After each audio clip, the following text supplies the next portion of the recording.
अगर आपके घर में छोटे बच्चे हैं और उनको विटामिन डी की कमी की शिकायत आई है और आप बहुत ज़्यादा परेशान हैं, तो ये जो तरीका मैं आपको बताने वाली हूँ, घरेलू एकदम उपाय है, इसका इस्तेमाल करें और ज़्यादा नहीं, सिर्फ 10 से 15 दिन अगर हमारा जो बताया तरीका है, अगर आप इसका इस्तेमाल करेंगे तो आपको फ़ायदा ज़रूर ज़रूर होगा। क्योंकि ये वो तरीका है जिसका इस्तेमाल हमने खुद भी किया, हमने अपने घर के बच्चों पर भी किया। तो सबसे पहले आपको बता दूं कि शुरुआती लक्षण क्या होते हैं। अगर आपने डॉक्टरी अभी जांच नहीं कराई है तो इसके आखिर शुरुआती लक्षण क्या होते हैं। छोटे बच्चों के हम आपको बताएं कि अगर जो छोटे बच्चे हैं बैक पेन यानी कि सर्वाइकल की शिकायत करने लगे हैं, तो ये शुरुआती इंडिकेशन आजकल माना जा रहा है कि बच्चों के शरीर के अंदर विटामिन डी की कमी हो गई है। हालांकि बड़ों के अंदर तो एकदम साफ क्लियर इंडिकेशंस होते हैं कि उनकी हड्डियों से कड़क कड़क की आवाज़ आती है अगर वो उठते बैठते हैं या फिर सीढ़ियाँ चढ़ते हैं।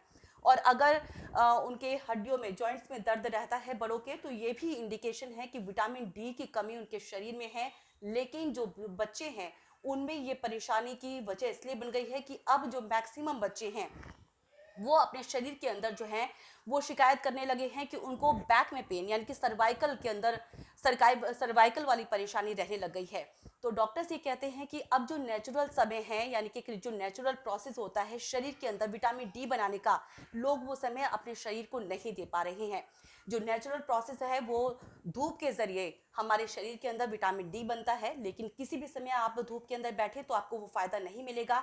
इसका एक स्पेसिफिक समय होता है, वो है सुबह 6 बजे से लेकर सुबह 8 बजे तक का समय। तो जाहिर सी बात है कि वो समय जो होता है वो बच्चों के स्कूल जाने का होता है और बड़ों के दफ्तर जाने का होता है, तो वो समय देना बहुत मुश्किल है। तो ऐसे में आप क्या करें, अगर उस समय आप अपने शरीर को समय नहीं दे पाते तो हफ्ते में जब भी आपकी छुट्टी हो आप अपने बच्चों के साथ धूप के अंदर बैठें। इसके अलावा अगर डॉक्टर्स आपको कहते हैं कि आपको सप्लीमेंट्स लेने हैं तो वो भी आप लीजिए, लेकिन एक घरेलू नुस्खा जो है, एक जो तरीका है वो जो आप अपना सकते हैं, और ज़्यादा नहीं 10 से 15 दिन ही अगर आप उसका इस्तेमाल करेंगे तो भी आपको इसका फ़ायदा दिखेगा। तो वो तरीका क्या है वो हम आपको बता दे हैं कि सूरजमुखी के दाने खरीदिए, साथ ही आप अलसी के दाने खरीदिए, दोनों को बराबर बराबर मात्रा में लीजिए और एक जो अपना आपका तवा है उसके ऊपर उसको फ्राई कीजिए। जैसे कि अगर हम कहा जाए कि हल्का हल्का आपको फ्राई ऐसे करना है कि उसका मॉइस्चर निकल जाए। मॉइस्चर निकलने के बाद अगर हम कहें कि 2-2 चम्मच आपने दोनों को लिया है और आपने हल्का सा फ्राई किया, मॉइस्चर निकल गया, उसके बाद आपको इसको पीसना है। पीसने के बाद एक जो कांच की जो बोतल है या बरनी है उसके अंदर आप इसे रखें ताकि इसके अंदर दोबारा से मॉइस्चर ना आए। उसके बाद एक कटोरी आपको दही लेना है। उस एक कटोरी दही के अंदर आपको 1 चम्मच यही पाउडर मिला करके मिक्स करके खाली पेट खाना है। ऐसा अगर आप 10 से 15 दिन ही करते हैं तो आपको बहुत बहुत फ़ायदा लगेगा। तो कम से कम अगर आप अपने बच्चों को लेकर बहुत परेशान हैं, दवाइयाँ देने की स्टेज अब आ चुकी है, तो कम से कम ये जो बताया गया घरेलू जो तरीका है इसमें नुकसान वाला कुछ नहीं है।